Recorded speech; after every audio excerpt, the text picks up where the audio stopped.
जय श्री राम। जय शंभो महादेव। आज सूत जी महाराज से शौनक आदि ऋषियों ने कहा कि महाराज आप हमें त्र्यंबकेश्वर महादेव के प्राकट्य का वर्णन सुनाइए कि त्र्यंबकेश्वर महादेव प्रकट कैसे हुए। त्र्यंबकेश्वर महादेव ज्योतिर्लिंग इस भूधरा पर विख्यात किस कारणों से हुआ, बताने का कष्ट कीजिए महाराज। तो आज सूत जी सोनक आदि 88,000 ऋषियों से कहते हैं कि प्रभु देवताओं, मैं आज आपको प्रणाम कर त्र्यंबकेश्वर महादेव का वर्णन श्रवण करवा। आज सूत जी बोले कि है श्रेष्ठ ऋषियों, गौतम ऋषि जो अपने तप के प्रभाव से विख्यात है, ऐसे ऋषि वर्णाश्रम का पालन करते हुए अपने आश्रम में रहते थे और सभी प्रकार के पूजा तप अनुष्ठान यज्ञ आदि में लीन रहते थे। पर एक समय ऐसा सृष्टि में परिवर्तन आया कि हर ओर अनावृष्टि छा गई और अनावृष्टि छाई तो 100 वर्ष तक वर्षा ही नहीं हुई। जब वर्षा नहीं हुई तो हर ओर हाहाकार मच गया और जब हाहाकार मचा तो सभी मनुष्य पशु पक्षी सभी अपना स्थान छोड़कर चले गए।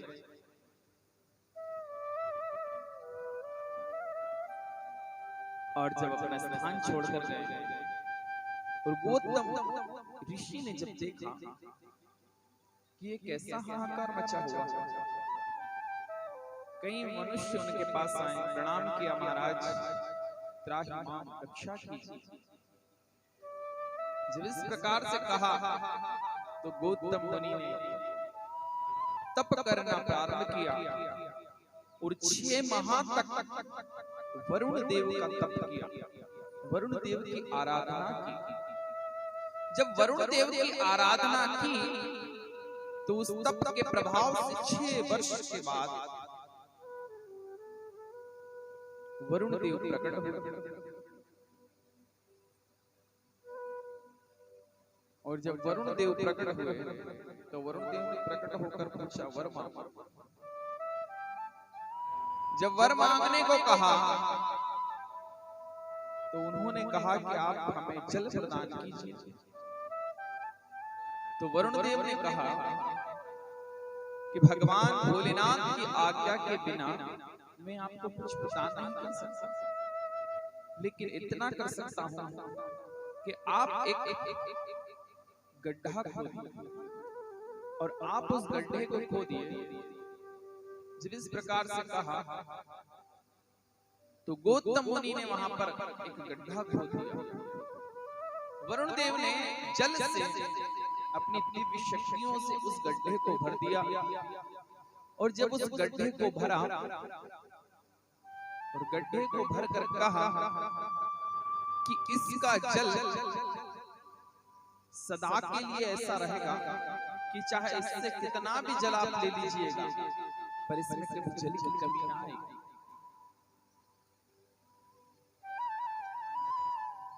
गौतम ऋषि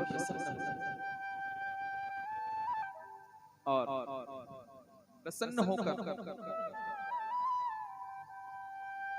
आशीर्वाद प्रदान कर वरुण देवता अपने स्थान को चले गए। सभी हर्ष उल्लास के साथ रहने लगे। सभी ऋषि मुनि पुनः वहां स्थापित हुए। एक दिन ऋषि पत्नियां वहां पर जल लेने के लिए आई। उसी समय गौतम ऋषि ने अपने शिष्यों से कहा कि जाओ हमारे पीने के लिए, पान करने के लिए कुछ जल लेकर आओ। उसी समय शिष्य वहां पर गए, कई ऋषि पत्नियां जल वहां भर रही थी, तो उन ऋषि पत्नियों ने उन शिष्यों को जल लेने से मना कर दिया और कहा कि जाओ पहले हम इस जल को भरेंगे। जब इस प्रकार से विरोध किया तो शिष्य खाली हाथ ही लौट आए।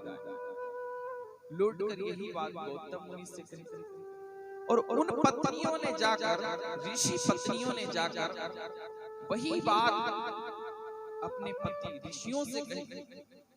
जब ऋषियों से बात जाकर कही तो ऋषियों ने मन में संकल्प किया कि गौतम मुनि को अब यहां से हम भगा देंगे। और भगा क्यों देंगे, उसका कारण क्या है? उसका कारण है कि गौतम मुनि की छवि बहुत अच्छी है, लोग उन्हें पूजते हैं, उनका दर्शन करने के लिए आते हैं, और यही बात ऋषियों को अच्छी नहीं लगती। अगर हमसे ज्यादा किसी का सम्मान हो तो हमें वो अच्छा नहीं लगता। ऐसे ही उन ऋषियों को ये बात मन को भाती नहीं। एक संत ने सुनाया कि दो विद्वान होते हैं और दो विद्वान। एक समय राजा के यहाँ राज दरबार में जाते हैं, और जब दूसरे के राज दरबार में गए तो वहां बैठे हुए थे, आराम किया। तभी एक विद्वान स्नान करने के लिए जाते हैं। अब जब स्नान करने गए तो एक विद्वान राजा के पास ही बैठे हुए थे। तो राजा ने पूछा कि बड़े विद्वान हैं? तो दूसरे बैठे हुए विद्वान ने कहा, क्या विद्वान? गधा है गधा। अरे ये बात। कुछ देर बाद वो पहला विद्वान आकर बैठ गया, तभी दूसरा विद्वान गया। अब जब दूसरा विद्वान गया तो राजा ने कहा, बड़े विद्वान हैं, बहुत विद्वान संत हैं। तो पहले वाले ने भी कहा, घोड़ा है, घोड़ा है। जब ये बात कही, कुछ देर बाद भोजन का समय हुआ तो राजा ने दोनों को बिठाया और दोनों के सामने घास रख दी। जब घास रखी तो विद्वानों ने कहा कि राजन, हमारा अपमान करते हो। तो राजा ने कहा, मैंने आपका अपमान कहाँ किया? अभी आपने ही कहा थोड़ी देर पहले। इन विद्वान से पूछा तो इन्होंने कहा घोड़ा, उनसे पूछा तो उन्होंने कहा गधा। अब जो घोड़े और गधे को जो चीजें लगती है भोजन में, मैंने वही तो आपको दी है राजा। तो कुल मिलाकर है कि हर व्यक्ति इन चीजों से उत्तर निकल कर आता है कि जब प्रशंसा की बात आती है तो एक व्यक्ति ही स्वयं प्रशंसा अपने ऊपर लेना चाहता है, संपूर्ण प्रशंसा अपने ऊपर लेना चाहता है कि भैया अगर सम्मान मिले तो सिर्फ मुझे मिले, और अगर कोई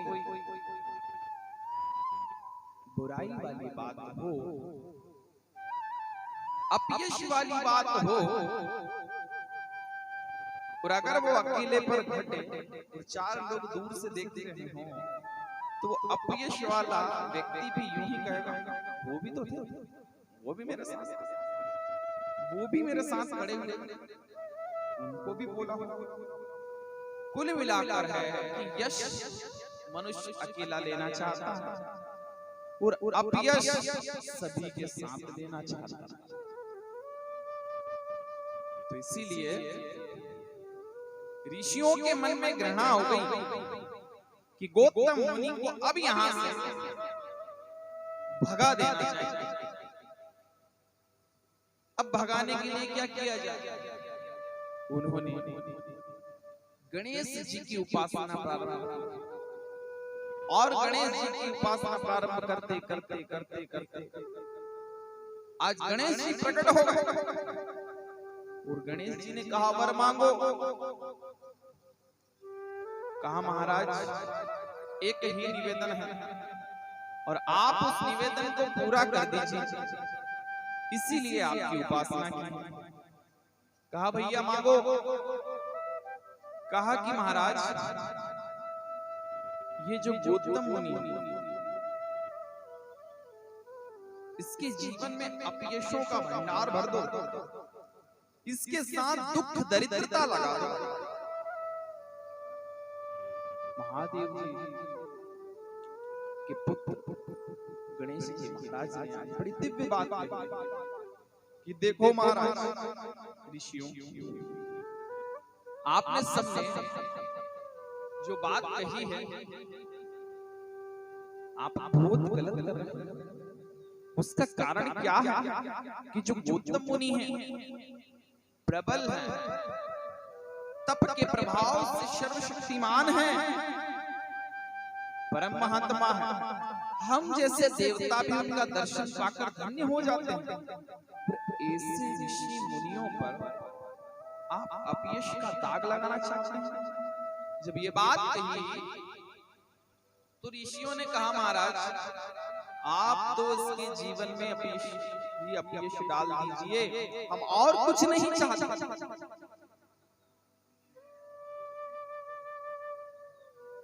और इसके जीवन में कष्ट ही कष्ट हो।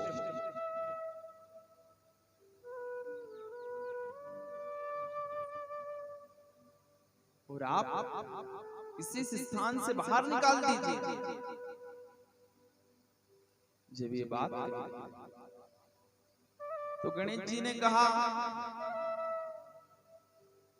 कि जब सज्जन व्यक्ति से कोई विद्रोह करता है तो समझ लेना चाहिए कि उस मनुष्य का विनाश सन्निकट पास ही आ गया।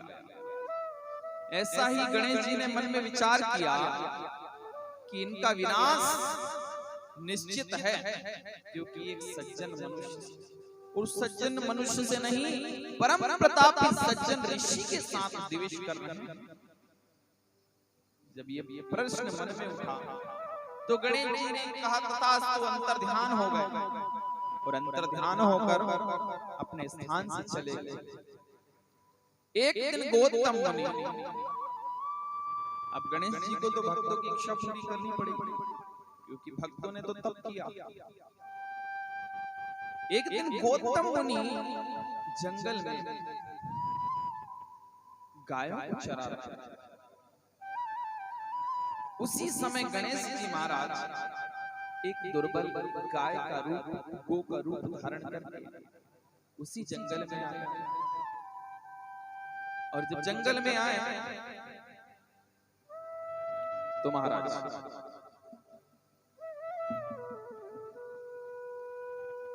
जंगल में आकर उन्होंने देखा कि उनकी गो के बीच में एक कोई दूसरी गाय भी भटक रही है। तो उन्होंने छोटा सा तृण उठाया तिनका, और उससे ही जैसे ही गाय को मारा, स्पर्श किया, वैसे ही वहां दुर्बल गाय धड़ाम से जमीन पर गिर गई। और जैसे ही जमीन पर गिरी तो गौतम मुनि ने सोचा कि ये क्या हुआ। वहां जितने ऋषि मुनि थे सब दौड़ लगा कर आ गए। वहां अहिल्या मां भी आई, ऋषि पत्नी अहिल्या जी।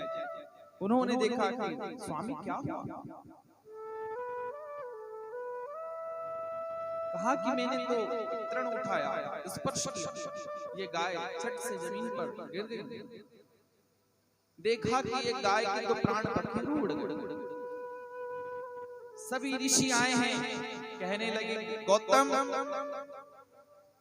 तुम तो हत्यारे हो, एक गौ का वध कर दिया, महापापी हो तुमने एक गाय का वध कर दिया। जिस प्रकार से अनेक प्रकार से कहने लगे, तो आज गौतम मुनि बड़े दुखी हुए। कहा हाथ जोड़कर महाराज, सभी विद्वानों से पूछा कि मैं क्या करूं?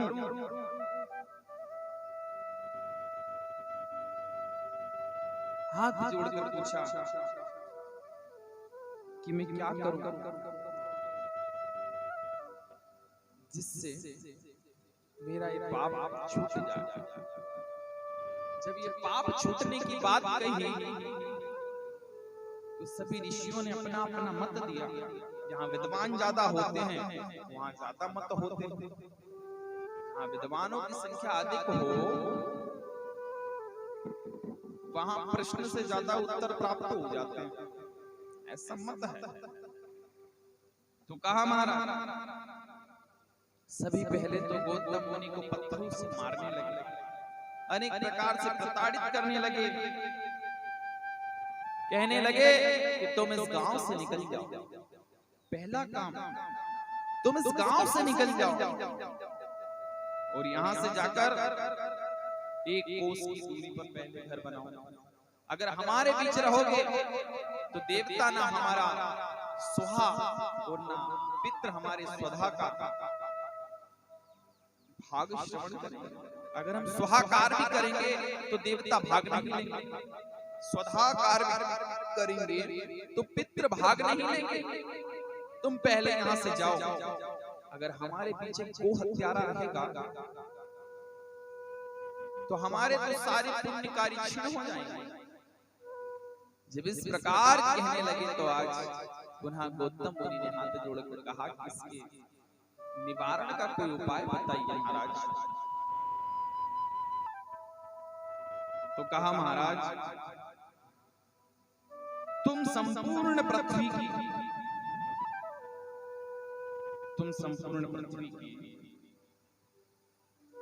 3 बार संपूर्ण पृथ्वी की परिक्रमा करो।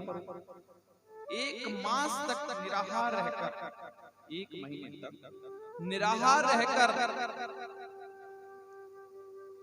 व्रत करो और फिर तुम इस ब्रह्मा के इसी पर्वत की 1000 बार परिक्रमा करो और तब शुद्धि होगी। और गंगा जी का जल लाकर स्नान करो और कोटि संख्या में पार्थिव शिवलिंग बनाकर उनकी पूजा करो। तो महाराज ये बात सुनकर गौतम मुनि ने आज सभी व्यवस्थाएं की, पर्वत की परिक्रमा की, पार्थिव शिवलिंग बनाकर आज मां अहिल्या और गौतम ऋषि अनेक प्रकार से पूजन कर रहे हैं। और ऐसी भक्तिमय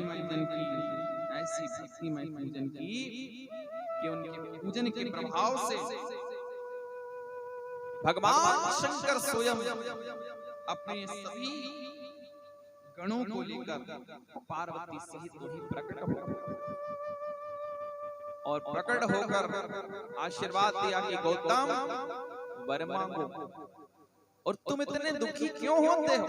आज भोलेनाथ ने गौतम ऋषि से ये बात कही कि तुम इतने दुखी क्यों होते हो?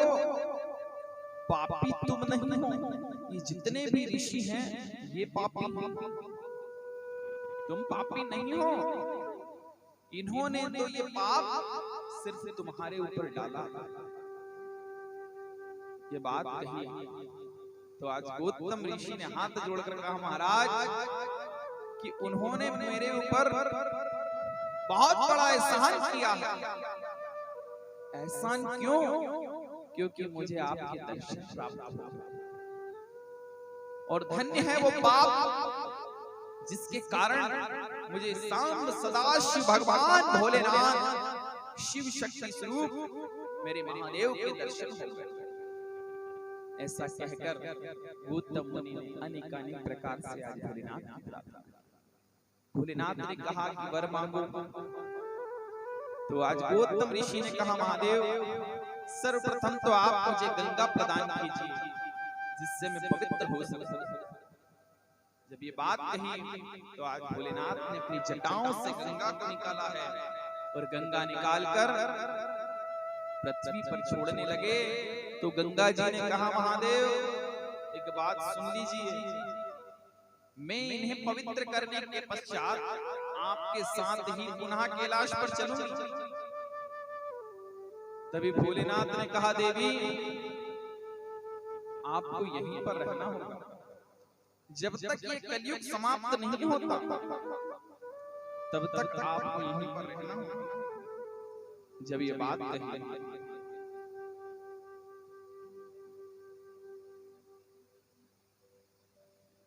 तो महादेव ने कहा, यहीं रहना होगा जब तक 28वां मनवंतर नहीं आ जाता, तब तक आप पृथ्वी पर निवास करें।